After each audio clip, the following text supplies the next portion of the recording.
सद्गुरू श्री ब्रह्मचैतन्य महाराज गोंदवलेकर यांचं प्रवचन 29 नोव्हेंबर. वेळीच जागे होऊन योग्य रस्त्याला लागा.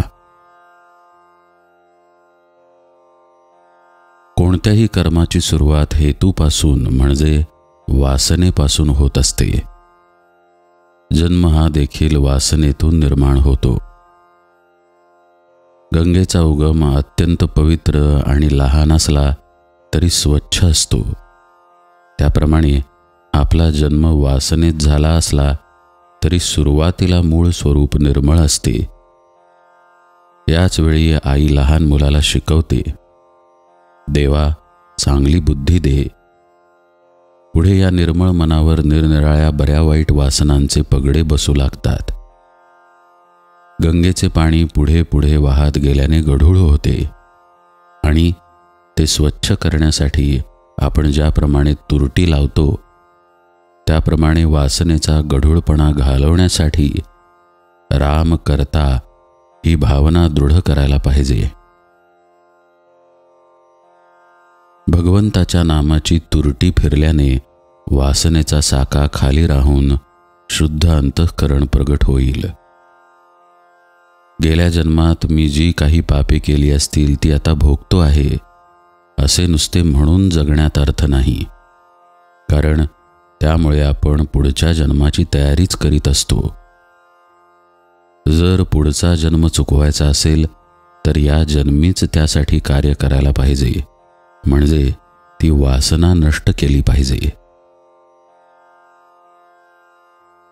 सत्तावान, श्रीमंत, वैभववान माणसे सुखी असतात हा नुसता भ्रम आहे.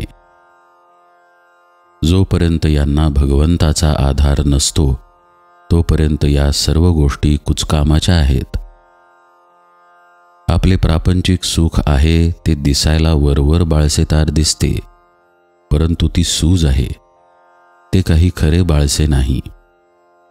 म्हणूनच आपल्याला प्रपंचात सुख लागत नाही. आपले वय जसजसे वाढत जाते तसतसे आपले व्याप वाढतात आणि परमेश्वराकडे दुर्लक्ष होते.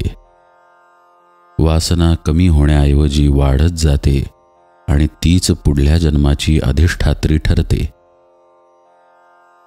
तेव्हा यातून काहीतरी मार्ग वेळेलाच काढणे आवश्यक आहे. हा मार्ग अगदी सरळ आणि सोपा आहे. संतांनी तो अनेक वेळा दाखवून दिला आहे. त्या मार्गाने पावले टाका. भगवंत पुढला मार्ग दाखवायला उत्सुक आहे. तुम्ही थोडी तरी गोडी दाखवा, निश्चय दाखवा, तळमळ दाखवा. पुढची जबाबदारी भगवंताकडे आहे.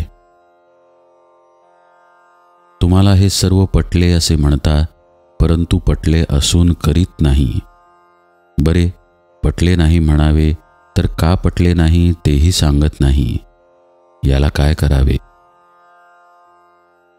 मनुष्याच्या ठिकाणी इतर प्राणीमात्रापेक्षा जर काही जास्त असेल तर ते म्हणजे चांगले वाईट कळण्याची बुद्धी. तेव्हा तुमच्या बुद्धीला पटूनही जर तुम्ही तसे वागला नाही किंवा नुसता प्रयत्नही केला नाही तर तो दोष सर्वस्वी तुमचाच नव्हे का? म्हणून मला पुन्हा सांगावेसे वाटते की वेळेलाच जागे होऊन योग्य रस्त्याला लागा. भगवंताच्या नामात राहून सर्व काय ते करा, हेच माझे शेवटचे सांगणे आहे. नामावर बळकट श्रद्धा ठेवून परमार्थ करूया. नाम न सोडता इतर गोष्टी करू. जानकी जीवन स्मरण जय जय राम.